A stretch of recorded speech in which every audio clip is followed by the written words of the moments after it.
ว่าคนลาวหลายคนหลายคู่ที่แบบมาหาอยู่ไทยแล้วบางคนนี่อยู่จนเฒ่าเนาะอยู่จนเฒ่าได้บ่อยากกลับเมื่อแบบว่าอยู่บ้านหยังถ้าจริงแล้วก็อยากกลับมาแหละแต่ว่าด้วยความแบบว่า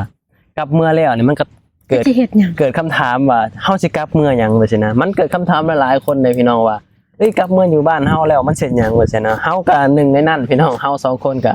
กลับเมื่ออยู่บ้านนี่เฮาเสร็จหยังว่าซี่ในเมื่อเฮาแบบว่ายังแบบมีเหือมีแฮงยังหนุ่มยังน้อยว่าซี่นะเฮาก็เกิดคำถามกับเฮาว่าเฮาสิเฮ็ดหยังถ้าเกิดว่าเฮากลับเมื่ออยู่ตอนนี้ในแบบว่า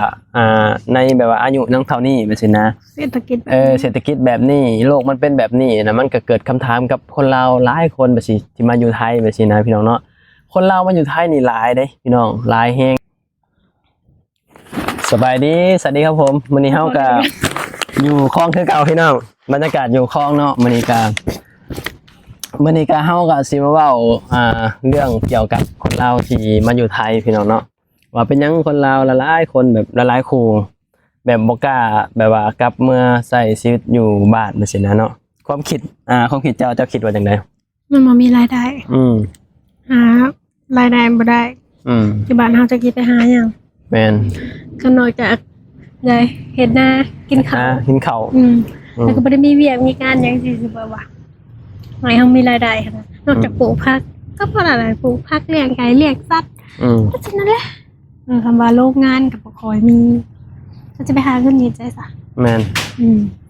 มันบ่มีหนทางหาเงินเลยคำว่ายามหน้าก็เฮ็ดนา เห็นนะ บัดยามแล้งบ่มีหยังเฮ็ดก็นั่งอยู่บัด บ่ฮู้เสร็จยัง มันบ่มีแบบสิสร้างรายได้ทางใดบัดนี้ แม่น มันบ่มีทางหาเงิน คือแบบว่าแบบว่าเฮ็ดให้แบบว่าคนลาวหลายคนหลายคู่ที่แบบมาหาอยู่ไทยแล้วบางคนนี่อยู่จนเฒ่าเนาะอยู่จนเฒ่าได้บ่อยากกลับเมื่อแบบว่าอยู่บ้านหยังถ้าจริงแล้วก็อยากกลับมาแหละแต่ว่าด้วยความแบบว่า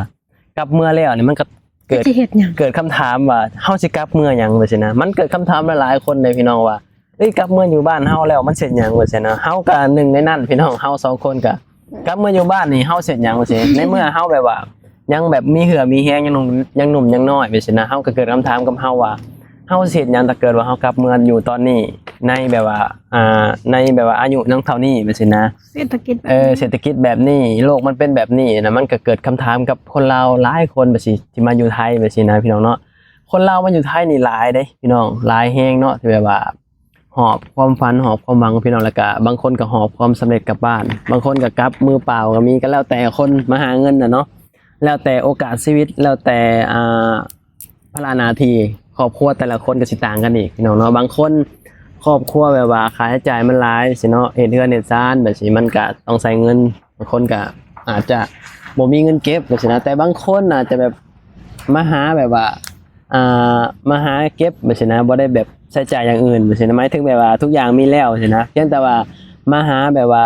เก็บเงินแบบไปไว้ใช้ชีวิตแบบบั้นปลายชีวิตตอนเฒ่าเนี่ยนะคือกลุ่มเนี่ยคือสิโชคดีแฮงพี่น้องเนาะแต่ว่ากลุ่มที่แบบว่ายังสร้างเนื้อสร้างตัวแบบสินะอย่างเช่นแบบวัยรุ่นเนาะสร้างเนื้อสร้างตัวสิแบบว่าบางคนพ่อแม่ก็บ่ได้มีพร้อมให้ทุกอย่างเนาะบางคนก็อาจจะหาเองดิ้นรนเองก็แล้วแต่คือซุมเฮานี่ก็หาเองเนาะจริงแล้วพ่อแม่ทุกคนก็อยากมีไว้ให้ลูกเลยพี่น้องแต่ว่าน่ะเฮาแบบว่าคนบ้านนอกอะเนาะมันยากที่จะแบบว่าโอ้พ่อแม่มีให้ทุกอย่างอะนะมันยากเพราะว่าพื้นฐานชีวิตบ้านนอกมันแบบว่าค่อนข้างที่จะยากแบบสิมีแบบนั้นจังซี่นะพี่น้องถ้าผู้ใดโชคดีก็แบบว่ามีพร้อมทุกอย่างก็บ่ยากจังซี่นะมาหาเงินก็แบบมาหาเงินเก็บแบบใช้ชีวิตไปจังซี่นะแต่บางคนเขาก็แบบว่าภาระหน้าที่ทั้งบ้านมันหลายจังซี่เนาะบางคนก็แบบต้องส่งกลับบ้านต้องส่งให้ลูกให้หยังคือเฮาก็ส่งให้ลูกจังซี่นะเวลายามให้ยามนาก็ส่งให้พ่อให้แม่จังซี่นะพี่น้องเนาะมันก็บ่แม่นว่าภาระเนาะพี่น้องมันก็เป็นหน้าที่ของเราต้องรับผิดชอบกับครอบครัวแบบนั้นกับลูกกับหยังโดยเฉพาะคนมีลูกก็ต้องแบบว่าส่งให้ลูกแบบนั้นเนาะก็เลยเห็นให้คนลาวหลายๆคนแบบบ่กล้าที่จะแบบว่ากลับเมื่อใช้ชีวิตอยู่บ้านแบบนั้นนะกลับได้ที่ยังแบบยังบ่ทันเฒ่าแบบนั้นนะเฮาก็หนึ่งในนั้นเฮาก็อายุยังบ่หลายซุมเฮาก็ยังบ่ทันอยากกลับเมื่ออยู่บ้านนะแต่จริงแล้วมันก็อยากกลับแต่ว่าถึงแบบว่า เคยกลับมาได้เท่านึง กลับเมื่ออะไรแบบว่ามันจากไหนพี่น้องเนาะมันแบบว่ามันอยู่บ่ได้เอาจริงๆเนาะเพราะว่าตามบ้านนอกนี่มันหาเงินยาก จะไปหาเงินใน จักสิไปหาเงินจังไดเนาะเพราะว่าบ่อนที่เฮาอยู่นี่มันค่อนข้างที่จะหาเงินยากชนบทแล้วก็พื้นที่ที่เฮาอยู่นี่มันหาเงินยากเนาะบางบ่อนอาจจะพื้นที่แบบ หาเงินง่ายก็อยู่ได้ว่าสินะแต่บ่อนที่เฮาอยู่นี่หมู่บ้านที่เฮาอยู่แถวเฮาอยู่นี่มันค่อนข้างที่จะหาเงินยาก ขาขายเนาะ แม่น อืม ค่าขายก็ยากพี่น้องเพราะว่ามันจักสิเฮ็ดหยังว่าสินะเนาะคือแบบมันยากไปเบิดก็เลยเฮ็ดให้คนลาวหลายๆคนนี่แบบดิ้นรนหลั่งไหลเข้ามาหาเงินอยู่เมืองไทยใช่เนาะเพราะว่าประเทศลาวกับประเทศไทยมันต่างกันเด้พี่น้องเนาะแบบว่าอยู่ลาวเฮานี่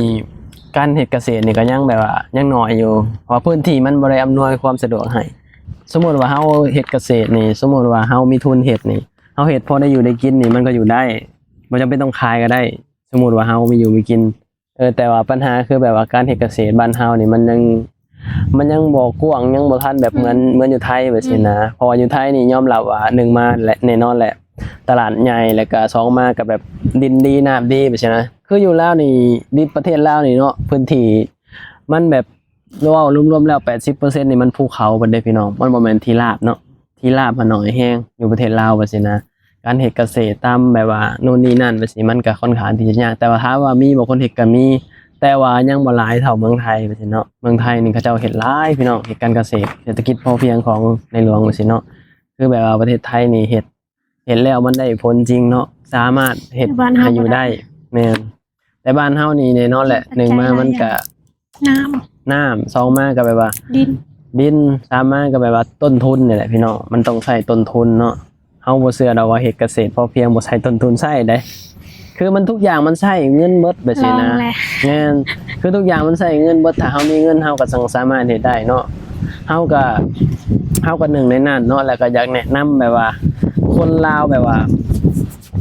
หลายๆคนเนาะที่มีพื้นที่ดีๆเฮาว่าการเกษตรคือทางออกเนาะอันนี้มันก็คือว่าอะไรมันก็แล้วแต่คนแบบคนมักบ่มักเด้พี่น้องบางคนเขาก็บ่มักเนาะคือแบบว่าถ้าเกิดว่าเฮาบ่มักมันก็บ่สามารถเฮ็ดได้จังซี่นะถ้าเฮามักเฮาจังเฮ็ดได้จังซี่นะแต่ว่าเฮาสิให้มีที่แบบพื้นที่ดีซำใดน้ำดีซำใดถ้าคนเขาบ่มักเขาก็เฮ็ดบ่ได้จังซี่นะมันต้องคนมักเท่านั้นถึงจะเฮ็ดได้งานการเกษตรจังซี่นะแล้วก็ต้องเข้าใจพร้อมว่าเฮาเฮ็ดแบบเกษตรนี่เพื่อหยังจังซี่นะบ่แม่นเฮามุ่งเป้าแบบ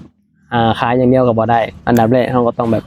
ให้มีอยู่มีกินก่อนเหลือกินจังขายจังซี่นะนั่นแหละพี่น้องเฮาก็ในความคิดก็อยากเฮ็ดแบบนั้นนั่นแหละเนาะแต่ว่าเฮาก็หาทุนก่อนจังซี่นะอยากได้แบบที่จักแปลงนึงบ่ใหญ่กับแบบพอได้เฮ็ดการเกษตรพอแบบว่าให้ครอบครัวมีอยู่มีกินนะอันนี้คือปลายชีวิตที่คิดไว้แต่เฮาก็บ่ฮู้ดอกว่ามันสิเป็นจริงบ่นะเฮาก็หาไปเรื่อยๆพี่น้องเนาะเพราะว่าบ่อยากคาดหวังอีหยังหลายเพราะว่าถ้าเฮาคาดหวังแล้วมันก็ผิดหวังมันก็สิแบบมันก็สิน้อยหันนะเฮาก็เลยว่าหาไปเรื่อยๆก่อนถ้าเฮายังมีแรงอยู่เฮาก็หาไปเรื่อยๆถ้ามื้อใดมื้อหนึ่งมันลงโตก็ค่อยว่ากันแบบนี้นะก็หาไปเรื่อยๆเนาะอยู่ไทยไปเรื่อยๆแหละก็ประมาณพุ่นแหละ4ปีพุ่นแหละพี่น้องค่อยว่ากันเพราะว่าเฮามีทำบัตร MOU ได้4ปีเด้เฮาก็ต้องรอประมาณอีกประมาณ4ปีถึงจะว่ากันว่าเฮาสิต่ออยู่ไทยต่อบ่ หรือว่าเฮาสิกลับเมื่อใส่ชีวิตอยู่บ้านสินะอันนี้เฮาก็ต้องคุยกันอีกเทื่อนึงว่าเฮาสิกลับเมื่อใส่ชีวิตอยู่บ้านบ่ถ้าเกิดว่าบัตรเบิดครบ4ปีแบบนี้นะ